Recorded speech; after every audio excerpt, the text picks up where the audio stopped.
आप सभी को जय मसीह की। हमारे इस चैनल में फिर एक बार आपका स्वागत है। मसीह यीशु मसीह के नाम में हम आपको धन्यवाद करते हैं और हम आपको ग्रीट करते हैं। और मैं आपसे कुछ बताना चाहता हूँ। आज जो है how to share the gospel, हम जो सीरीज़ चला रहे हैं वो एक बाइबल ट्रेनिंग है, जो लोग सुसमाचार सुनाना चाहते हैं उनकी सहायता के लिए है। और वो सीरीज़ जो है कंटिन्यू चलती रहेगी, वो एक ट्रेनिंग प्रोग्राम की तरह चलेगा। आज से हम जो है एक बाइबल अध्ययन सीरीज़ शुरू कर रहे हैं। मेरे प्रियो, हम परमेश्वर के वचन को जितना ज़्यादा अध्ययन करते हैं उतना ज़्यादा हमारा विश्वास बढ़ता है, हम मसीह में मजबूत होते हैं और प्रभु की सेवकाई प्रभावशाली रूप से करते हैं। इन्हीं बातों को ध्यान में रखते हुए आज हम एक सीरीज़ शुरू करने जा रहे हैं। और इसलिए हम बाइबल अध्ययन क्यों ज़रूरी है, आज का हमारा विषय है एक मसीह के जीवन में बाइबल का वचन मनन अध्ययन जो करना है बहुत ही ज़रूरी क्यों है प्रतिदिन के जीवन में। इन बातों पर हम मनन करेंगे, थोड़े समय में हम विचार करेंगे। आने वाले समय इस बात के लिए हम प्रार्थना कर रहे हैं मत्ती, मरकुस, लूका, यूहन्ना जो सुसमाचार है उनको हम गहराई से अध्ययन करें इस वीडियोस के द्वारा, इस यूट्यूब चैनल के द्वारा। सो आप मेरे लिए प्रार्थना करें। आइए हम विनती करेंगे परमेश्वर से, वो हमारी सहायता करें आज के संदेश के लिए। स्वर्गीय खुदावन, हम धन्यवाद करते हैं यीशु मसीह के नाम से तेरे चरणों में आते हैं। प्रभु यीशु मसीह के नाम से हम धन्यवाद करते हैं, तेरी महिमा करते हैं। तो हम पर अनुग्रह करने वाला जिंदा परमेश्वर है, तेरे नाम की स्तुति करते हैं। तेरे वचन के द्वारा हमसे बातचीत कर, तेरा अनुग्रह हमारे जीवन में हो। अपनी आत्मा के द्वारा हमें संभाल प्रभु जी, हम विनती करते हैं। तेरा प्रेम हमारे जीवन में भर जाए, हम तुझसे प्रार्थना करते हैं। तेरा वचन हमें बदले, हम प्रार्थना करते हैं। आदर, महिमा, जलाल, गौरव तुझे देते हैं। विनती प्रभु यीशु के नाम से मांगते हैं, सुनिए, ग्रहण कीजिए पिताजी, यीशु के नाम, आमीन। मेरे प्रियो, मेरा आपसे निवेदन है, जब हम बाइबल अध्ययन की बात करते हैं आप अपने नोट्स को निकालें। आगे इस सीरीज़ में जितने भी मैसेजेस आएंगे छोटे छोटे बातों को लेकर के हम अध्ययन करेंगे, बाइबल की आयतों को लेकर या बाइबल पैसेजेस को लेकर या किताबों को लेकर। आप बाइबल के साथ साथ अपनी कॉपी और पेन को लेकर चले। अब बहुत सारे डाउट्स आपके क्लियर होंगे। प्रभु के वचन के प्रति एक गहरी रुचि हमारे अंदर जागृत होगी। आइए इस वचन को हम शुरू करेंगे। कुछ वचनों को हम पहले पढ़ेंगे। भजन संहिता 138 अध्याय उसका दूसरा पद इस प्रकार से कहता है, मैंने तेरे पवित्र मंदिर की ओर दंडवत करूँगा और तेरी करुणा और सच्चाई के कारण तेरे नाम का धन्यवाद करूँगा, क्योंकि तूने अपने वचन को अपने बड़े नाम से अधिक महत्व दिया है। मेरे प्रियो, परमेश्वर के वचन का अध्ययन हमें क्यों करना है, हमारा विषय है प्रतिदिन के जीवन में परमेश्वर के वचन का अध्ययन हमें गहराई से हर एक विश्वासी को क्यों करना है, मनन क्यों करना है। इन बातों को हम सीखने जा रहे हैं। कि हमारा टॉपिक ये भी हो सकता है plan of God through the word of God, परमेश्वर के वचन के द्वारा उसकी योजना क्या है हमारे जीवन में। इन बातों को भी हम जानने की कोशिश करेंगे। यहाँ पर लिखा है, तूने अपने वचन को अपने बड़े नाम से अधिक महत्व दिया है। मेरे प्रियो, एक मसीह जीवन वो जीवन है जिसमें हम परमेश्वर के वचन को सबसे ज़्यादा महत्व देते हैं। अगर हम एक सच्चे विश्वासी या एक आत्मिक गहराई के जीवन में जाना चाहते हैं, ज़रूरी है जब परमेश्वर कहता है मैंने अपने वचन को अपने बड़े नाम से अधिक महत्व दिया है, हम भी परमेश्वर के वचन को ज़्यादा से ज़्यादा महत्व दें। इन बातों को हम ध्यान दें। भजन संहिता 119 अध्याय और उसका 9 और 11 वचन हम पढ़ेंगे। वहाँ इस प्रकार से लिखा है, जवान अपनी चाल को किस उपाय से शुद्ध रखे, तेरे वचन के अनुसार सावधान रहने से। मेरे प्रियो, यदि हम अपने जीवन को प्रभु के वचन के अनुसार चलाना है, पापों से बचना है, बाइबल कहती है उसका तरीका ये है अपनी चाल को शुद्ध रखने का, तेरे वचन के अनुसार सावधान रहने से। ये वचन जब हम पढ़ते हैं मेरे प्रियो, हमें ये सावधान करता है, हमारे अंदर के व्यक्तित्व को, हमारे मनुष्यत्व को ये बदलता है और हमें पाप से लड़ने की सामर्थ्य देता है। इसलिए प्रभु का दास कहता है तेरे वचन के अनुसार सावधान रहने से।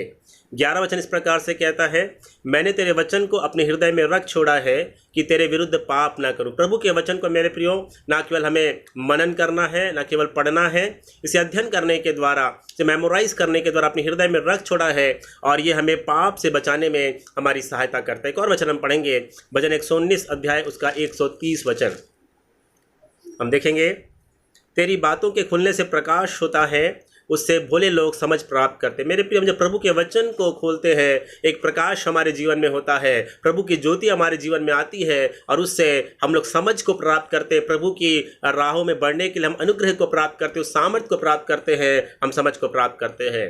तो आज के हमारे संदेश में हम प्रभु के वचन के द्वारा प्रभु की योजना क्या है, कैसे वो काम करता है, इन बातों को जानने की कोशिश करेंगे। आप ज़रूर कॉपी पेन लेकर और वचन को लिखते हुए भी हम चले। सबसे पहली बात हम देखते हैं परमेश्वर के वचन के द्वारा क्या योजना है। पहली बात, परमेश्वर का वचन जो है उसके द्वारा हमने जीवन को पाया है। जब हमने उद्धार को पाया मेरे प्रियो, ज़रूर हमें उस समय चंगाई को पाया होगा या कुछ चमत्कार हमने देखा होगा, लेकिन जब हमने यीशु मसीह को ग्रहण किया परमेश्वर के वचन को सुनने के द्वारा, उस समय हमने वास्तव में अपना जीवन परमेश्वर को दिया और यीशु मसीह को मुक्तिदाता के रूप में ग्रहण किया। ये कुछ वचनों को पढ़ेंगे। इफिसियों की पत्री पहला अध्याय 13 और 14 मेरे साथ आप भी निकाल सकते हैं। हम बाइबल अध्ययन में चल रहे हैं मेरे प्रियो, सो हम इन बातों को ध्यान में रखें। इफिसियों की पत्री पहला अध्याय 13 और 14 यहाँ पर हम पढ़ सकते हैं। और उसी में तुम पर भी जब तुमने सत्य का वचन सुना जो तुम्हारे उद्धार का सुसमाचार है और जिस पर तुमने विश्वास किया, प्रतिज्ञा किए हुए पवित्र आत्मा की छाप लगी। मेरे प्रियो, जब हमने सत्य का वचन सुना जो हमारे उद्धार का सुसमाचार है और तब हम पर पवित्र आत्मा की छाप लगी, बाइबल का वचन कहता है। जब हमने सत्य का वचन सुना मेरे प्रियो, हमारा उद्धार जो इस वचन को ग्रहण करने के द्वारा है, हमने उस अविनाशी बीज से जो परमेश्वर का वचन है उसके द्वारा हमने उद्धार को पाया है। इस वचन के द्वारा हमने जाना कि सच्चा परमेश्वर कौन है, वो हमसे कितना प्रेम करता। कहीं ना कहीं परमेश्वर का वचन आपने पढ़ा या वचन आपने सुना या किसी मैगजीन के माध्यम से वचन आपके अंदर काम किया, और क्योंकि पवित्र आत्मा वचन के माध्यम से मेरे प्रियो हमारे पापों के लिए हमें कायल करता है। तो पहली बात हमने देखा कि हमने जब सत्य का वचन सुना तब हमने उद्धार को ग्रहण किया और हमारे ऊपर पवित्र आत्मा की छाप लगी। एक और वचन हम पढ़ेंगे, रोमियो की किताब 10 अध्याय। नए नियम में हम इस पुस्तक को पढ़ते हैं। रोमियो की किताब 10 अध्याय थोड़ा सा हम देखेंगे। रोमी 10 का 17 और 18 हम पढ़ रहे हैं आपके लिए। अतः विश्वास सुनने से और सुनना मसीह के वचन से होता है। यहाँ पर अगर आप पढ़ेंगे मेरे प्रियो, अन्य जातियों के उद्धार की बात की जा रही है और यहाँ पर लिखा है 16 वचन से अगर हम पढ़े, परंतु सबने उस सुसमाचार पर कान ना लगाया। यशायाह कहता है, हे प्रभु किसने हमारे समाचार पर विश्वास किया। अतः विश्वास सुनने से और सुनना मसीह के वचन से होता है। हमने जब विश्वास किया तो कैसे किया मेरे प्रियो? हमने कुछ बातों को सुना और हमने मसीह के वचन के द्वारा परमेश्वर की योजना को जाना। यूहन्ना 3:16 हो सकता है आपने सुना या कोई भी एक वचन सुना और आपने पापों की क्षमा के बारे में सुना और पवित्र आत्मा उस वचन के द्वारा आपके और मेरे जीवन में काम किया और हमने उस विश्वास को किया जो कि उद्धार का विश्वास है। हालेलुया। प्रभु का हम धन्यवाद कर सकते हैं इन बातों के लिए। सो मेरे प्रियो, परमेश्वर जो है, सबसे पहली बार परमेश्वर के वचन का कार्य जो है, जीवन पाने के लिए, उद्धार पाने के लिए परमेश्वर का वचन हमारे जीवन में कार्य करता है। यूहन्ना 1:12 कहता है, जितनों ने उसे ग्रहण किया उसने उन्हें परमेश्वर की संतान होने का अधिकार दिया। मेरे प्रियो, यीशु को ग्रहण करने का अर्थ है यीशु के वचन को हमने ग्रहण किया। हालेलुया। तो मेरे प्रियो, सबसे पहले हम इस बात को याद रखें, हमारे उद्धार में परमेश्वर के वचन की बहुत बड़ी भूमिका है। आज हम कई बार चर्चेस में कई लोगों को देखते हैं जो कई समय से चर्च आ रहे हैं और उसके बाद जो बैकस्लाइड हो जाते हैं या चर्च आना बंद कर देते हैं। यदि आप उनसे बात करें कि भाई आप चर्च क्यों नहीं आते हैं, तो वो हमें कहते हैं कि भैया हमारा काम नहीं बना, प्रभु में विश्वास करने से कुछ मिरेकल्स नहीं हुआ या हमारी आशा पूरी नहीं हुई, इसलिए हम चर्च नहीं आ रहे। मेरे प्रियो, जो भी व्यक्ति चिन्ह चमत्कार और चंगाई के द्वारा ही केवल चर्च में आता है, वो व्यक्ति ज़्यादा समय संगति में बना नहीं रह सकता है। तो परमेश्वर का वचन जो है हमारे उद्धार का कारण है। मेरी और आपकी जिम्मेदारी है, हमारे चर्च में जितने भी लोग आते हैं हम इस बात को कंफर्म करें या हम इसको एश्योर करें, जितने भी लोग आ रहे हैं क्या वो सुसमाचार सुनकर या प्रभु के वचन के द्वारा उद्धार के लिए विश्वास कर रहे हैं या नहीं कर रहे हैं। तो पहली बात, परमेश्वर के जीवन को पाने के लिए अथवा उद्धार को पाने के लिए हमें वचन की आवश्यकता है। मेरे प्रियो, जो परमेश्वर के वचन को हम पढ़ते हैं, परमेश्वर का वचन जो है परमेश्वर की इच्छा को दिखाता है। परमेश्वर का वचन केवल एक किताब नहीं है, ये परमेश्वर की इच्छा को दिखाता है। जब हम बाइबल को खोलते हैं, हमारे अंदर ये बात होनी चाहिए कि हम परमेश्वर के हृदय को हम खोल रहे हैं। किसी ने कहा जो परमेश्वर का वचन जो बाइबल है एक लव लेटर के समान है। परमेश्वर पिता जो है अपने प्रेम को इस वचन के द्वारा हमारे जीवन में प्रकट करता है। जब इस वचन को हम प्रेम के साथ पढ़ते हैं, प्रार्थना के साथ पढ़ते हैं, गंभीरता के साथ पढ़ते हैं, हमारे जीवन में वचन निश्चित रूप से कार्य करता है और हमारे जीवन को बदलता है। तो पहली बात, परमेश्वर के जीवन अर्थात उद्धार को पाने के लिए वचन हमारे जीवन में काम करता है। दूसरी बात, दूसरा पॉइंट हम देखते हैं, परमेश्वर के जीवन में बने रहना।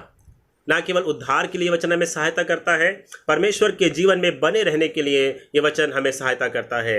आइए हम देखेंगे यूहन्ना का पहला अध्याय उसका 1 से 4 हम देखेंगे। यूहन्ना पहला अध्याय 1 से 4 कुछ बातों को हम मनन करेंगे मेरे प्रियो। आदि में वचन था और वचन परमेश्वर के साथ था और वचन परमेश्वर था। यही आदि में परमेश्वर के साथ था। सब कुछ उसी के द्वारा उत्पन्न हुआ और जो कुछ उत्पन्न हुआ उसमें कोई वस्तु उसके बिना उत्पन्न ना हुई। उसमें जीवन था। मेरे प्रिय, बाइबल कहती है उस वचन में जीवन था। तो यहाँ पर हम देखते हैं परमेश्वर के वचन के अंदर जो है जीवन पाया जाता है। जब यीशु को ग्रहण करते हैं वो जीवन हमारे अंदर वो प्रवेश करता है, हमें जीवन के हम वारिस हो जाते हैं, हम परमेश्वर के संतान बन जाते हैं। और दूसरी बात परमेश्वर का वचन कहता है वचन के द्वारा जो है उस वचन में जीवन था, अर्थात वचन में वो सामर्थ्य है कि उस जीवन में बने रहने में वो हमारी सहायता करता है। तो दूसरा पॉइंट है परमेश्वर के जीवन में बने रहना, जो परमेश्वर के वचन का उद्देश्य है, या पाप से बचना। उत्पत्ति 3 अध्याय 1 से 4 वचन हम पढ़ेंगे। उत्पत्ति 3 अध्याय में हम पढ़ते हैं कि परमेश्वर ने आदम और हवा को आज्ञा दिया था कि सारे वृक्षों के फल वो खा सकते हैं, लेकिन भले और बुरे के ज्ञान का जो वृक्ष है उसका फल कभी ना खाएं। हम देखते हैं मनुष्य के पापी हो जाने का वर्णन। यहोवा परमेश्वर ने जितने बनेले पशु बनाए थे उन सब में सर्प बड़ा धूर्त था। उसने स्त्री से कहा, क्या सच है कि परमेश्वर ने कहा तुम इस वाटिका के किसी वृक्ष का फल ना खाना। मेरे प्रियो, परमेश्वर के वचन में बने रहने का जो अर्थ है, हम पाप से बचते हैं। परमेश्वर के वचन में जब बने रहते हैं, बाइबल हमें पाप से अलग करती है। यहाँ पर हम देखते हैं अदन की वाटिका के अंदर कैसे पाप ने प्रवेश किया, एक विश्वासी के जीवन में कैसे पाप प्रवेश करता है, इन बातों को यहाँ समझ सकते हैं। और उसने स्त्री से कहा, क्या सच है कि परमेश्वर ने कहा तुम इस वाटिका के किसी वृक्ष का फल ना खाना। आदम और हवा को जो बातें परमेश्वर ने बोला था, उन बातों के प्रति मेरे प्रियो एक अविश्वास को पैदा करने के लिए या संदेह को पैदा करने के लिए शैतान जो है वो बातों को घुमा कर बोलता है। और यहाँ पर हम देखते हैं स्त्री ने सर्प से कहा इस वाटिका के वृक्षों के फल हम खा सकते हैं, पर जो वृक्ष वाटिका के बीच में है उसके फल के विषय में परमेश्वर ने कहा है ना तो तुम उसको खाना और ना छूना, उसको छूना नहीं तो तुम मर जाओगे। मेरे प्रियो, यहाँ पर हवा के जीवन में हम देखते हैं परमेश्वर का वचन जो परमेश्वर ने कहा उसके अंदर बना हुआ नहीं था। उसने उस वचन के साथ मिलावट कर दिया, या उस वचन को गंभीरता से नहीं लिया, या उस वचन को उन्होंने मनन नहीं किया, या उसको आत्मसात नहीं किया, और वो मौका बना शैतान के लिए एक झूठ को जन्म देने के लिए। मेरे प्रियो, परमेश्वर का वचन कहता है ये वचन जो सत्य है और हर एक सत्य परमेश्वर की ओर से है, और झूठा जो है वो शैतान है, वो जो है दुष्ट है। तो मेरे प्रियो, अगर हमारे अंदर ये वचन बना हुआ नहीं है, हमारे अंदर लगातार अगर मनन और प्रार्थना का जीवन नहीं है, अगर हम परमेश्वर के वचन को अपने जीवन में जगह नहीं देते मेरे प्रियो, तो बाइबल कहती है शैतान का झूठ हमारे जीवन में काम कर सकता है। तो सर्प ने स्त्री से कहा तुम निश्चय ना मरोगे, वरन परमेश्वर आप जानता है कि जिस दिन तुम उसका फल खाओगे उसी दिन तुम्हारी आंखें खुल जाएंगी और तुम भले बुरे का ज्ञान पाकर परमेश्वर के तुल्य हो जाओगे। मेरे प्रियो, परमेश्वर ने सुंदर अदन की वाटिका में रखा था, और सारी योजना जो है स्वर्ग जाने के लिए, उनके भौतिक जीवन के लिए, उनके पारिवारिक जीवन के लिए परमेश्वर ने बनाया था। लेकिन यहाँ पर अगर हम इस बात को देखें कि परमेश्वर ने जो बात कहा वचन के द्वारा, वहाँ पर उस पर विश्वास करने के बदले शैतान ने एक बात को डाला, एक अविश्वास को डाला कि परमेश्वर तुमसे प्रेम नहीं करता है। मेरे प्रिय, जो आदम और हवा का पाप यहाँ पर था, हम कहते अनाज्ञाकारिता का पाप था, सही बात है, पर वो अनाज्ञाकारिता कैसे आया? अविश्वास के द्वारा आया। जब हम परमेश्वर के वचन पर विश्वास नहीं करते मेरे प्रियो, और तब शैतान को अवसर मिलता है, वो एक झूठ हमारे अंदर डालता है, और वो झूठ जो प्रलोभन जो है हमें अनाज्ञाकारिता की ओर लेकर के जाता है। आदम और हवा के अंदर शैतान इस बात को डालने में सफल हो गया मेरे प्रियो कि परमेश्वर उनसे प्रेम नहीं करता है, उसने भलाई की बातों को छुपा करके रखा हुआ है। तो पहला पाप जो आदम और हवा ने किया वो अविश्वास का पाप था, जिसने झूठ को मौका दिया उनके जीवन में शैतान के वचन को डालने के लिए, जो अनाज्ञाकारिता को लेकर के आया। इसलिए जो यूहन्ना 3:16 में पढ़ते हैं, उत्पत्ति की किताब कहता है अनाज्ञाकारिता के कारण पाप आया, जो अविश्वास उसका मुख्य कारण था। इसलिए यूहन्ना 3:16 में हम पढ़ते हैं परमेश्वर ने जगत से ऐसा प्रेम रखा कि उसने अपने इकलौता पुत्र दे दिया ताकि जो किस पर विश्वास करे। मेरे प्रियो, अविश्वास के कारण पाप आया और विश्वास के द्वारा उद्धार आया। परमेश्वर आज भी हमें बताना चाहता है वो हमसे कितना प्यार करता है। मेरे प्रियो, कई बार आपने देखा होगा, हम इसको महसूस करते हैं कि कई विश्वासियों के जीवन में प्रभु में आने के बाद, उद्धार पाने के बाद भी हम देखते हैं कि उनके जीवन में बात बात में गुस्सा या फिर चिंता आना, या गाली निकल जाना, या झूठ बोलना, या घमंड आना, निराशा आना बार बार होता है। इसका मुख्य कारण यह मेरे प्रियो कि हम परमेश्वर के वचन में ज़्यादा समय वो लोग मनन नहीं करते हैं। आज हमने कई विश्वासियों को देखते हैं जो बाइबल पढ़ने का जिनके पास समय नहीं है, केवल संडे में ही वो लोग वचन को सुनते हैं या पढ़ते हैं। परमेश्वर का वचन मेरे प्रियो एक बर्थडे केक के समान नहीं है जो हम किसी दिन काटते हैं। ये वचन जो है जीवन की रोटी है जो प्रतिदिन हमें खाना है। जितना ज़्यादा परमेश्वर के वचन से संगति करते हैं, वचन को मनन और चिंतन करते हैं और अपने आप को समर्पण करते हैं मेरे प्रियो, ये वचन हमें बदलने का कार्य करता है। हालेलुया। सो मेरे प्रियो, इसका जो मुख्य कारण हम देखते हैं विश्वासियों के, कई विश्वासियों के जीवन में जो छोटे छोटे पाप बार बार आ जाते हैं, गुस्सा करना, चिंता करना, गाली देना, झूठ बोलना, और वो कहते हैं तो हमसे दूर नहीं। तो उसका कारण ये मेरे प्रियो कि उनके जीवन में जो है वो प्रभु के वचन की गहराई में जाते नहीं, मनन उनको नहीं कर पाते हैं। यदि हम लोग परमेश्वर के वचन में इस बातों को पढ़े मेरे प्रियो, यदि हम लोग एक उदाहरण के लिए हम देखते हैं, उदाहरण के लिए हम क्षमा करने अगर हमारे जीवन में नहीं है तो हम बाइबल को ध्यान से पढ़ते हैं मेरे प्रियो, हमें ये बात समझ में आती है यीशु मसीह ने अब क्रूस पर अपने अपराधियों को क्षमा किया है। यदि उस बात का मनन और चिंतन करते हैं मेरे प्रियो तो पवित्र आत्मा में सहायता करता है वचन के द्वारा कि हम उन लोगों को क्षमा कर सके जिन्होंने हमारे जीवन में काम किया है। ये वचन केवल याद करने या केवल ज्ञान के लिए नहीं मेरे प्रियो, प्रतिदिन अपने जीवन में उतारने के लिए वचन है। यदि घमंड हमारे जीवन में है, हम जब बाइबल में मनन करते हैं, यूहन्ना का 13 अध्याय में हम जो इस बात को मनन करते हैं, विचार करते हैं, याद रखते हैं, यीशु ने अपने चेलों के पांव धोए मेरे प्रियो, उस समय हम देखते हैं हमारे जीवन में हम जो समर्पण के साथ उस वचन को पढ़ते हैं और प्रार्थना करते हैं, हमारे जीवन से उस घमंड का स्वभाव धीरे धीरे धीरे दूर होने लगता है। मेरे प्रियो, हमारे जीवन में जब हम किसी से सीखना नहीं चाहते, एक मनुष्य का स्वभाव जो आदम के कारण पाप का स्वभाव है वो सीखना नहीं चाहता है। हम यदि कोई हमें कोई गलती बताता है हम गुस्सा हो जाते हैं मेरे प्रियो, लेकिन जब बाइबल में हम देखते हैं यीशु मसीह जब वो नासरत में या जब वो आराधनालय में जाता था और परमेश्वर स्वयं जो ज्ञान और बुद्धि का श्रोता है वहाँ पर उस वचनों को सीखता था, वो बातों को सीखता था मेरे प्रियो। और ये बात हमें नम्र करती है जब प्रभु के वचन को पढ़ते हैं कि हमारे जीवन में जब हमारा उद्धार करता, सृष्टि करता इतना नम्र था, हमें कितना नम्र होना चाहिए। सो मेरे प्रियो, यहाँ पर हम देखते हैं प्रतिदिन हमें प्रभु के वचन को पढ़ने के द्वारा हमें उसमें बने रहना है, और जब उद्धार पाने के बाद इस प्रकार से करते धीरे धीरे धीरे हमारी छोटी छोटी जो गलतियाँ हैं जो मैंने आपको बताया वो हमारे जीवन से दूर हो जाती। कई बार हम देखते कई विश्वासियों के जीवन में वो मूडी क्रिश्चियंस होते हैं मेरे प्रियो, उनका जो मन है यदि संसार में उनका काम बन जाता है बहुत खुश हो जाते हैं, यदि उनका काम बिगड़ गया बहुत ही वो नाराज़ हो जाते हैं, या फिर हम देखते हैं कि वो दुखी हो जाते हैं। कई बार हम देखते हैं उनके जीवन में मेरे प्रियो उनकी खुशी जो है सांसारिक बातों पर डिपेंड है। उसका कारण ये मेरे प्रियो उनके जीवन में परमेश्वर का वचन जो जड़ नहीं पकड़ पाता है। सो मेरे प्रियो, जब हम इस बातों को हम ध्यान रखें, जो जीवन बदलना है वो धीरे धीरे होता है, पहली बात। दूसरी बात, हमें जो भी हम वचन पढ़ते हैं उसमें प्रत्युत्तर देना हमें ज़रूरी है। और तीसरी बात, हम इस बात को याद रखें मेरे प्रियो कि शैतान बार बार कोशिश करता है इस वचन को चुराने के लिए। बीज बोने वाले दृष्टांत में हम पढ़ते हैं कि जितने भी वचन का बीज जो पड़ता है शैतान उसको चुरा लेता है या समय के साथ जल जाता है परिस्थितियों के द्वारा।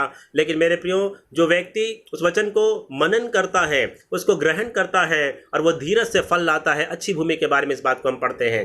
प्रेरितों के काम अगर हम इस बात को पढ़ें, 2 अध्याय, जब नए नियम की कलीसिया में लोगों ने प्रभु के वचन को ग्रहण किया मेरे प्रियो, देखिए उन्होंने उनका जीवन कैसा था। 2 अध्याय तो 40, 41, 42, उसने बहुत और बातों से भी गवाही दे देकर समझाया कि अपने आप को स्त्री जाति से बचाओ। और अतः जिन्होंने उसका वचन ग्रहण किया उन्होंने बपतिस्मा लिया, और उसी दिन 3000 मनुष्यों के लगभग उनमें मिल गए, और वे प्रेरितों से शिक्षा पाने और संगति रखने और रोटी तोड़ने और प्रार्थना करने में लौलीन रहे। मेरे प्रियो, नए नियम की कलीसिया में मजबूती जो हम देखते हैं उसका पहला कारण हम देखते हैं कि विश्वास करने के बाद जो है प्रेरितों से शिक्षा पाने में लौलीन रहा करते थे। मेरे प्रियो, आज हमारी कलीसिया में क्या उद्धार पाने के बाद हम परमेश्वर की वचन की शिक्षा देने के लिए अपने आप को हम तैयार करते हैं, और विश्वासियों को क्या हम ये समझाते हैं कि परमेश्वर की वचन की शिक्षा सबसे ज़्यादा जरूरी उनके लिए है। यदि ये ना होगी मेरे प्रियो, हमारे जीवन में जो परमेश्वर के वचन में बने रहने वाला जो काम है या पाप से बचने वाला जो काम है, एक वचन को हम पढ़ते हैं 1 यूहन्ना 3:6, 1 यूहन्ना 3 अध्याय का 6 पद, जो कोई उसमें बना रहता है वह पाप नहीं करता, जो कोई पाप करता है उसने ना तो उसे देखा है और ना उसको जाना है। मेरे प्रियो, परमेश्वर में बने रहने का अर्थ है कि हम पाप से बचना शुरू हो जाते हैं। जो पाप हमारे जीवन में राज्य कर रहे थे वो धीरे धीरे धीरे कम होने लगते हैं। हाँ, जब हम प्रभु यीशु मसीह में आते एक ही दिन में सारे पाप नहीं जाते हैं। वो एक सैंक्टिफिकेशन या पवित्रीकरण का जो प्रोसेस है, प्रक्रिया धीरे धीरे होती है मेरे प्रियो। लेकिन हमारे जीवन में धीरे धीरे धीरे जो है हम देखते हैं इन पापों पर हम जय पाना शुरू कर देते हैं। सो मेरे प्रियो, पहली बात हमने देखा परमेश्वर के वचन के द्वारा हम जीवन हमने पाया, उद्धार हमने पाया। दूसरी बात, परमेश्वर के वचन में हमने बने रहने के द्वारा पाप से बचना हम सीखते हैं। फिर भी हमसे कई सारे पाप होते हैं, लेकिन उसके जो फ्रीक्वेंसी है, इंटेंसिटी है, वो कम होने लगती है और हमारे जीवन में उन पापों पर धीरे धीरे धीरे हम जय पाना शुरू करते हैं। तीसरी बात, परमेश्वर के जीवन में बढ़ने के लिए वचन की आवश्यकता है, जिससे हम फल लाना भी कह सकते हैं। यूहन्ना 15 अध्याय उसका 7 और 8 वचन हम पढ़ेंगे। यूहन्ना 15 उसका 7 और 8, यदि तुम मुझ में बने रहो और मेरा वचन तुम में बना रहे तो जो चाहो मांगो और वह तुम्हारे लिए हो जाएगा। मेरे पिता की महिमा इसी से होती है कि तुम बहुत सा फल लाओ, तभी तुम मेरे चेले ठहरोगे। मेरे प्रियो, यूहन्ना के 15 अध्याय जो है फलवंत विश्वासी के बारे में है, जहाँ यीशु सच्ची दाखलता है और उसका पिता यानी पिता परमेश्वर किसान है। 2 वचन में लिखा है, जो डाली मुझ में है और नहीं फलती उसे वह काट डालता है, और जो फलती है उसे वह छांटता है ताकि और फले। प्रभु में बने रहने का उद्देश्य क्या है मेरे प्रियो? फल लाना। हमारे जीवन में पवित्र आत्मा के द्वारा फल आना बहुत ज़रूरी है। जब हम प्रभु में बने रहते हैं, उसका उद्देश्य है फल लाना। 7 वचन में हमने पढ़ा, यदि हम प्रभु में बने रहें, और यदि हमने 5वां वचन पढ़े, वहाँ लिखा है, जो मुझ में बना रहता है और मैं उसमें, वह बहुत फल लाता है। यदि यीशु हमें बना हुआ और हम उसमें बने हुए हैं। मेरे प्रियो, अगर हम यीशु में बने हुए हैं वो तो अच्छी बात है, लेकिन यीशु हमें कैसे बना रहता है? 7वां वचन कहता है, यदि तुम मुझ में बने रहो और मेरा वचन तुम में बना रहे। मेरे प्रियो, वचन के द्वारा यीशु मसीह हमें बना रहता है, और जब वचन रूपी यीशु में बना रहता है तब हम बहुत फल फलते हैं। 8वां वचन कहता है, मेरे पिता की महिमा इसी से होती है कि तुम बहुत सा फल लाओ और तब तुम मेरे चेले ठहरोगे। ये अध्याय हम लोग बाइबल अध्ययन में अच्छे से देखेंगे मेरे प्रियो। लेकिन यहाँ पर हम देखते हैं कि यीशु में बने रहने का जो कारण है या उद्देश्य, हुआ मेरे प्रियो फल लाना। हमारे जीवन में पवित्र आत्मा के फल बहुतायत से आना चाहिए। उसे हम कह सकते हैं फल लाने का जीवन या बढ़ने का जीवन। कुलुस्सियों की पत्री 2 अध्याय 6 पद हम पढ़ेंगे।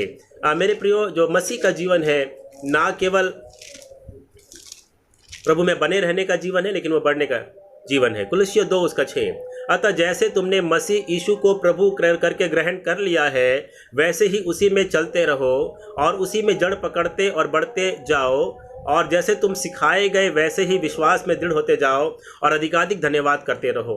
मेरे प्रियो, यीशु मसीह ने कहा, चोर चोरी करने, घात करने, नाश करने आता है, लेकिन मैं इसलिए आया कि तुम जीवन पाओ और बहुतायत का जीवन पाओ। मेरे प्रियो, हमें कलीसिया में सिखाना है कि यीशु मसीह को ग्रहण कर लेना काफ़ी नहीं है। हमारे जीवन में प्रभु यीशु को ग्रहण कर लिया, वैसे उसमें चलते रहना ज़रूरी है, उसमें जड़ पकड़ना और बढ़ते जाना ज़रूरी है। और मेरे प्रियो, यहाँ पर मसीह जीवन एक बढ़ने का जीवन है। प्रतिदिन हमारे जीवन में और ज़्यादा शांति, और ज़्यादा खुशी, और ज़्यादा आत्मा के फल दिखाई देने चाहिए। और यहाँ पर लिखा है, उसका एक चिन्ह है, जैसे हम प्रभु में बढ़ते हमारे जीवन में, वैसे ही विश्वास में दृढ़ होते हैं। हमारा विश्वास, जैसे जैसे हम वचन को पढ़ते हैं, हमारा विश्वास प्रभु में और मजबूत होने लगता है। हम हर एक समस्या का सामना जो है हम विश्वास से, अर्थात परमेश्वर के वचन से करने लगते हैं। जब यीशु मसीह का सामना शैतान से हुआ, शैतान ने उसकी परीक्षा किया मेरे प्रियो, यीशु मसीह ने वचन के द्वारा सामना किया। आज कई बार हम चर्च में सिखाते हैं कि जब परीक्षा आती है हम केवल हालेलुया हालेलुया बोलते जाएं या यीशु के लहू की जय बोलते जाएं। मेरे प्रियो, इनिशियल स्टेज में वो सही हो सकता है, लेकिन हमें सिखाना है, हमें जड़ पकड़ना है, हमें बढ़ते जाना है, हमें विश्वास में दृढ़ होना है और अधिकाधिक हमें धन्यवाद करना है। एक फल लाने वाले जीवन में हम देखते हैं एक अधिकाधिक धन्यवाद का जीवन होगा। एक विश्वासी को ऐसे तैयार करना है हर एक परिस्थिति में मेरे प्रियो वो फल लाने वाला हो जाए।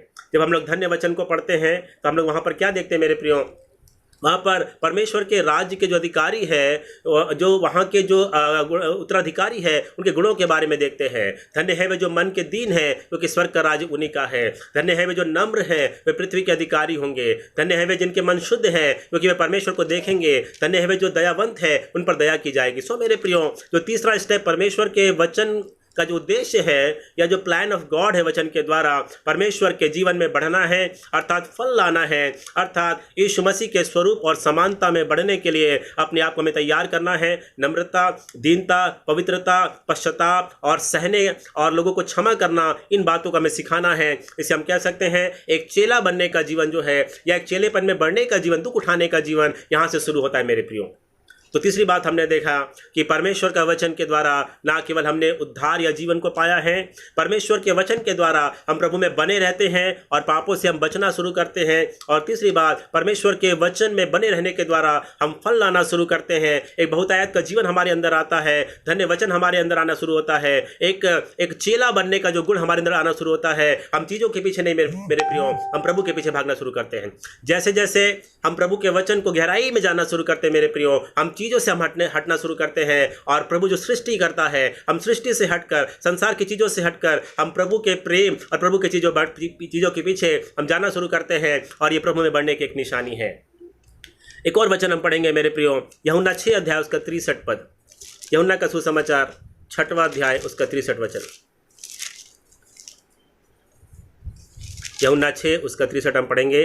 आत्मा तो जीवनदायक है, शरीर से कुछ भी लाभ नहीं। जो बातें मैंने तुमसे कही है वे आत्मा है और जीवन है। जो बातें यीशु ने कही है वो आत्मा और जीवन है। इसका क्या मतलब मेरे प्रियो? यीशु का वचन जो है वो पवित्र आत्मा के माध्यम से हमारे जीवन में काम करता है। पवित्र आत्मा को कार्य करने के लिए अगर हमें मौका देना है मेरे प्रियो, हमें बार बार परमेश्वर के वचन के सामने अपने आप को समर्पित करना है, वचन को मनन और चिंतन करना है। याद रखें, शैतान बार बार कोशिश करेगा कि आप वचन ना पढ़ पाएं, या अगर हम पढ़ते हैं तो मनन ना कर पाएं, या मनन करते हैं तो हम उसको अध्ययन ना कर पाएं। उस वचन की गहराई में जाने के लिए मेरे प्रियो शैतान बार बार रुकावटों को लाएगा। इन बातों को हम याद रखें। यहाँ पर हम देखते हैं प्रभु ने जो वचन कहा यीशु मसीह ने, वो आत्मा है और जीवन है। इस वचन के अंदर मेरे प्रियो जीवन पाया जाता है। तो वचन जो जीवन में बढ़ने के लिए भी है। तीसरी बात को हमने देखा। चौथी बात और पांचवी बात जल्दी से हम देखेंगे और हम लोग इस वचन को यहाँ पर एंड अप करेंगे। हम देखेंगे परमेश्वर के जीवन से ज्योति प्राप्त करना। यहाँ पर हम देखेंगे, यदि हम यूहन्ना का पहला अध्याय हम पढ़ते हैं तो वहाँ पर इस प्रकार से हम पढ़ते हैं, उसमें जीवन था और वह जीवन मनुष्यों का ज्योति था। मेरे प्रियो, जो चौथा स्टेप है परमेश्वर के वचन का जो योजना है, उस वचन के द्वारा हमें ज्योतिर्मय उस उद्देश्य को हमें प्राप्त करना है। इसे हम इस प्रकार समझ सकते हैं कि इस चौथे स्टेप में हम लोग परमेश्वर की इच्छा को पहला स्थान देना शुरू करते हैं। मेरे प्रिय, यहाँ पे परमेश्वर की योजना को हम जानना शुरू करते हैं। रोमियो 8:28 में लिखा है कि जो लोग परमेश्वर से प्रेम रखते हैं उनके लिए सब बातें मिलकर भलाई को उत्पन्न करती है। हमारे अंदर जो भी परिस्थितियां हमारे जीवन में आती है, हम परमेश्वर का वचन हमारे अंदर जब भरने लगता है, जब फल आने लगता है मेरे प्रियो, हमारी सोच जो है परमेश्वर के वचन के अनुसार बदलना शुरू होती है। वो हर एक परिस्थितियों में हम प्रभु को धन्यवाद करना शुरू करते हैं और हमारे अंदर ये हम सीख जाते हैं वो सारी परिस्थितियां मेरे लिए भलाई को उत्पन्न करती है। प्रभु के स्वरूप में आना, प्रभु के समानता में आना मेरे जीवन का उद्देश्य बन जाता है। मेरे प्रिय, यीशु ने कहा, मैं संसार में इसलिए आया हूं कि मैं अपनी नहीं अपने भेजने वाले की इच्छा को पूरा करूं। जब हम चौथे स्टेप में आते हैं, ये वाली बात हमारे अंदर आना शुरू हो जाती है कि हर बातों में हमें प्रभु की इच्छा को ढूंढना है और उसे हमें पूरा करना है। कुलुस्सियों की पत्री 2 अध्याय उसका 3 पद हम पढ़ेंगे। कुलुस्सियों 2:3 में आपके लिए पढ़ूंगा और 1-2 वचन पढ़कर हम प्रार्थना करेंगे। कुलुस्सियों 2 उसका 3 वचन मेरे प्रियो, 2:3 मैं पढ़ूंगा आपके लिए। ताकि उनके मनों में शांति हो और वे प्रेम से आपस में गठे रहे और वे पूरी समझ का सारा धन प्राप्त करें और परमेश्वर पिता के भेद को अर्थात मसीह को पहचान ले, जिसमें बुद्धि और ज्ञान के सारे भंडार छिपे हुए हैं। मेरे प्रिय, चौथे स्टेप में हम देखते हैं परमेश्वर यीशु को पहचानने वाली बात है, उसकी इच्छा को पूरे करने वाली बात। यदि एक और वचन हम पढ़ें, इफिसियों 5, जब हम इफिसियों की किताब निकालेंगे, 1-2 वचन मैं आपके लिए पढ़ना चाहूँगा, हम बहुत जल्दी ख़त्म करेंगे। इफिसियों 5, यदि हम आगे से पढ़े 8वें वचन से यहाँ पे लिखा है, इसलिए तुम उनके सहभागी ना हो, क्योंकि तुम तो पहले अंधकार थे परंतु अब प्रभु में ज्योति हो, अति ज्योति की संतान के समान चलो। क्योंकि ज्योति का फल सब प्रकार की भलाई और धार्मिकता और सत्य है, और यह परखों की प्रभु को क्या भाता है। मेरे प्रियो, ज्योतिर्मय होने का जीवन जो है प्रभु की इच्छा को परखने का और उसको उस इच्छा को भाने वाले काम करने का जीवन है। क्योंकि उनके गुप्त कामों की चर्चा भी लज्जा की बात है, पर जितने कामों पर उलाना दिया जाता है वो सब कुछ ज्योति से प्रकट होते हैं, क्योंकि जो सब कुछ को प्रकट करता है वह ज्योति है। इस कारण वह कहता है, हे सोने वाले जाग और मुर्दों में से जी उठ, तो मसीह की ज्योति तुझ पर चमकेगी। मेरे प्रियो, जब ज्योतिर्मय जीवन की हम बात करते हैं, या क्योंकि उस जीवन जो था वो मनुष्यों की ज्योति थी, enlightenment of God was there. जब उस वचन में मेरे प्रियो हम तीसरे स्टेप से आगे बढ़ते हैं, परमेश्वर के जीवन से हम उस उद्देश्य को पाना शुरू करते हैं, परमेश्वर के जो पर्पस ऑफ लाइफ को हम पाना शुरू करते हैं, उस गहराई में हम जाना शुरू करते हैं। इसलिए ध्यान से देखो कि कैसी चाल चलते हो, निर्बुद्धियों के समान नहीं परंतु बुद्धिमानों के समान चलो। और भी कई सारे वचन है मेरे प्रियो। फिलिपियों 3:20 में लिखा हुआ है कि हम एक उद्धारकर्ता के स्वर्ग से आने की बाट जो रहे हैं, हमारा स्वदेश स्वर्ग पर है मेरे प्रियो। ये चौथे इस पॉइंट में मेरे प्रियो हम जीवन के उद्देश्य को जानना शुरू करते हैं, हम परमेश्वर के आगमन की बाट जोना शुरू करते हैं। अब हमें संसार की बातें जो हैं वो फीकी लगने लगती है। हमें संसार से बढ़कर, जैसे पौलुस ने कहा, मैं तो चाहता हूँ कि कूच करके मसीह के पास जा रहा हूँ। मेरे प्रियो, संसार की बातें में व्यर्थ लगने लगती है और हम परमेश्वर की बातों पर सोचने लगते हैं। मेरे प्रियो, हम इन बातों को सोचें, क्या हमारे जीवन में इस जगह में हम पहुँचे हैं। तो चौथी बात हमने देखा कि परमेश्वर के जीवन से उस ज्योति को प्राप्त करना, प्रकाशन को प्राप्त करना, इन बातों को हम देखते हैं। दूसरा पत्रस 1:19 कहता है, पढ़ लेंगे हम। दूसरा पत्रस 1:19 कहता है, हमारे पास जो भविष्यवक्ताओं का वचन है वो इस घटना से दृढ़ ठहरा, तुम यह अच्छा करते हो जो यह समझकर उस पर ध्यान करते हो कि वह एक दिया है जो अंधियारे स्थान में उस समय तक प्रकाश देता रहता है जब तक कि पौ ना फटे और भोर का तारा तुम्हारे हृदयों में ना चमक उठे। मेरे प्रिय, परमेश्वर का वचन जो है हमारे अंधियारे स्थानों में उस समय तक प्रकाश देता रहता है जब तक हम परमेश्वर के ज्योतिर्मय उस स्वरूप में हम ना आ जाए, स्वरूप और समानता में ना आ जाए और हमारे मन की आंखें ज्योतिर्मय ना हो जाए। इसी इफिसियों में यदि हम पहले अध्याय में पढ़ते हैं, इस बात को पढ़ते हैं 15 वचन से अगर हम देखें, मैं तुम्हारे लिए धन्यवाद करना नहीं छोड़ता और अपनी प्रार्थनाओं में तुम्हें स्मरण किया करता हूँ कि हमारे प्रभु यीशु मसीह का परमेश्वर जो महिमा का पिता है, ध्यान से सुनेंगे, एक विश्वासियों से बात हो रही है, तुम्हें अपनी पहचान में ज्ञान और प्रकाश की आत्मा दे, तुम्हें अपने पहचान में ज्ञान और प्रकाश की आत्मा दे और तुम्हारे मन की आंखें ज्योतिर्मय हो जाए। यहाँ भी ज्योति की बात है। और तुम जान लो, हमें जान लेने की ज़रूरत है कि उसकी बुलाहट की आशा क्या है और पवित्र लोगों में उसकी मिरास की महिमा का धन कैसा है। मेरे प्रिय, चौथे स्टेप में हम लोग जो है उस बुलाहट की आशा को, जो स्वर्गीय आशा को जानते हैं और सांसारिक बातों से हटकर हम स्वर्गीय बातों को हम ध्यान देना शुरू करते हैं और उसके पवित्र लोगों में उसकी मिरास की महिमा का धन कैसा है। मेरे प्रियो, उस गहरी बातों को, उस भेद की बातों को, उस पूरी समझ की बातों को हम प्राप्त करते हैं। बाइबल अध्ययन और प्रार्थना के द्वारा हम प्रभु के उस गहरे उद्देश्य को हम जानने की कोशिश करते हैं जो हमारे जीवन में प्रभु उन बातों को रखा है।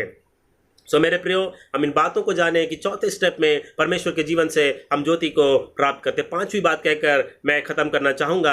आइए उसके बाद हम लोग प्रार्थना में भी जाएंगे। परमेश्वर के जीवन को बांटना अर्थात सेवकाई करना। हमने 5 बातों को देखा है मेरे प्रियो। पहली बात, परमेश्वर के जीवन को पाना यानी उद्धार। परमेश्वर के जीवन में बने रहना अर्थात पापों से बचना हम शुरू करते हैं। परमेश्वर के जीवन में बढ़ना अर्थात फल लाने वाला जीवन शुरू होता है। चौथी बात, परमेश्वर के जीवन से ज्योति प्राप्त करना अर्थात परमेश्वर से प्रकाशन प्राप्त करना, गहरी बातों को जानना, परमेश्वर की इच्छा को पहले स्थान देने वाला काम शुरू होना, स्वर्गीय जीवन, स्वर्ग में जाने की गहरी अभिलाषा शुरू होना, प्रभु के आगमन की बाट ढोने वाला जीवन और ज्योतिर्मय जीवन को हम देखते हैं मेरे प्रियो।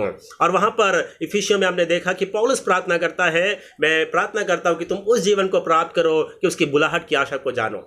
मेरे प्रिय, 5वीं बात हम देखते हैं परमेश्वर के जीवन को बांटना अर्थात सेवकाई और सुसमाचार। मत्ती 28 में यीशु मसीह ने कहा कि मेरी आज्ञा ये है, तुम जाओ सारे जगत के लोगों को सुसमाचार सुनाओ, उन्हें चेला बनाओ, पिता पुत्र पवित्र आत्मा के नाम से बपतिस्मा दो। और उसके बाद वो कहता है, जो कुछ मैंने तुम्हें आज्ञा दी है वो सब बातें मानना सिखाओ। मेरे प्रियो, जो महान आदेश को हम देखते हैं बपतिस्मा देने के बाद या चेला बनाने के बाद हमें छोड़ना नहीं है। परमेश्वर का वचन कहता है हमें सारी आज्ञाओं को मानना सिखाना है अर्थात परमेश्वर के वचन की गहराई की बातों को हमें बताना है। परमेश्वर की सेवकाई के लिए 2 प्रमुख बातें हैं। पहली बात, सुसमाचार हमें सुनाना है, जो परमेश्वर का वचन है, परमेश्वर का प्रेम है, सुसमाचार है। और दूसरी बात, परमेश्वर का वचन जो विश्वासियों को या नए या पुराने लोगों को बांटना है ताकि वचन की जड़ को वो पकड़े। मेरे प्रिय, आज हम इस बात को देखते हैं कि मसीह जीवन में बहुत से लोग सेवकाई तो कर रहे हैं, लेकिन उनके जीवन में अगर आप देखेंगे एक डिसिप्लिन का लाइफ नहीं दिखता है मेरे प्रियो। यदि हम इस बात को मनन करें, बहुत से विश्वासी आज घमंड में पाए जाते हैं या झूठ बोलते हैं या झूठी रिपोर्ट्स भेजते हैं या जो है वो चंगाई ओरिएंटेड या चंगाई की मिनिस्ट्री को ही मेन मानते। कई लोगों को आप देखेंगे मेरे प्रियो, उनकी बातों में हमेशा चंगाई, चमत्कार, अद्भुत काम होते हैं। मेरे प्रियो, हम जब यीशु के नाम से प्रार्थना करते हैं जरूर से चंगाई होती है, अद्भुत काम होते हैं, प्रभु मुर्दों को आज भी जिंदा कर सकता है। लेकिन मेरे प्रियो, प्रभु ने जो हमें सेवकाई दिया है उसका मुख्य भाग है प्रभु के वचन को प्रचार करना। आज अगर इस बातों को देखें, जगह जगह भविष्यवाणियों को हम देखते हैं मेरे प्रियो। जब तक हम प्रभु के वचन की गहराई में नहीं जाते मेरे प्रियो, हमें समझ नहीं आता है भविष्यवाणी का मतलब क्या है, सच्ची चंगाई का मतलब क्या है या चमत्कार की क्या आवश्यकता है। मेरे प्रियो, यदि आप भविष्यवाणी के बारे में पढ़ें तो भविष्यवक्ता का जो मुख्य कार्य होता है कि कलीसिया के अंदर लोगों को आगाह करना, लोगों को चेतावनी देना, लोगों को पाप से मन फिराने के लिए तैयार करना, गलत शिक्षाओं को ताड़ना, गलत लोगों को, गलत प्रेरितों को जो है उनको भाप लेना और उनसे दूर रहने के लिए लोगों को ताड़ना देना और धन के लोभ से बचने के लिए लोगों को ताड़ना देना, लोगों को चेतावनी देना। मेरे प्रियो, ये भविष्यवक्ता का कार्य है। भविष्यवक्ता जो है आने वाले खतरों से लोगों को बचाने का काम करता है मेरे प्रियो। लेकिन आज अगर हम देखते हैं तो लोगों को वीज़ा की भविष्यवाणी हो रही है, लोगों को चंगाई और लोगों के काम और नौकरी की भविष्यवाणी हो रही है, लोगों को घर मिलने की भविष्यवाणी हो रही है। मेरे प्रियो, उनके जीवन में हम इन 5 बातों को देख नहीं पाते मेरे प्रियो। और यदि हम कई प्रभु के दासों को देखेंगे मेरे प्रियो, उनके जीवन में अनुशासन की बहुत ज़्यादा कमी है। वो हर बातों की पब्लिसिटी करते हैं, हर बातों में वो लोग अपने आप की महिमा करते हैं मेरे प्रियो। जब पवित्र आत्मा आएगा, यीशु मसीह कहते हैं वो जो है वो मेरी महिमा करेगा, क्योंकि मेरी बातें बताएगा मेरे प्रियो। जब पवित्र आत्मा हमारे अंदर एक्टिवेट होता है, वो हमारी महिमा नहीं, लेकिन वो परमेश्वर यीशु की महिमा चाहता है मेरे प्रियो। आज हम क्या पब्लिसिटी के लिए सेवकाई करते हैं, या क्या हम मनी माइंडेड होकर के काम करते हैं? कई लोगों की सेवकाई का उद्देश्य है ज़्यादा से ज़्यादा पैसा इकट्ठा करना मेरे प्रियो। याद रखिए, शैतान का एक चाल है मेरे प्रियो। परमेश्वर की वचन के द्वारा जो 5वां उद्देश्य है, एक सच्ची सेवकाई को हम करें, जिस जीवन को हमने पाया है उस जीवन को हम बांटना शुरू करें। कई लोग मेरे प्रियो मिनिस्ट्री माइंडेड हो जाते हैं, हर बात में मिनिस्ट्री के बारे में कहते हैं, लेकिन परमेश्वर का वचन हमें मिनिस्ट्री माइंडेड होने के लिए नहीं, हमें गॉड माइंडेड या परमेश्वर केंद्रित जीवन जीने के लिए हमें बुलाता है। ऐसे बहुत सारी बातें हम कह सकते हैं मेरे प्रियो। आप इन बातों को जांचें और परखें, यूट्यूब पर, फेसबुक पर, इंटरनेट पर, या आपके घर के ऐसे लोग बहुत सारे होंगे जो केवल दान दशमांश के लिए या फिर चंगाई की बातें, चमत्कार की बातें, मेरे प्रियो ये सब बातें तो हैं अपनी जगह, लेकिन परमेश्वर के वचन से जो प्रचार नहीं करते हैं, जो परमेश्वर का खरा वचन नहीं बताते हैं, वो लोग मेरे प्रियो, उसका कारण ये है उन्हें 5 स्टेप्स को पार नहीं किया है। प्रभु के वचन के उद्देश्य में वो नहीं चल पा रहे, गड़बड़ियां पाई जाती है।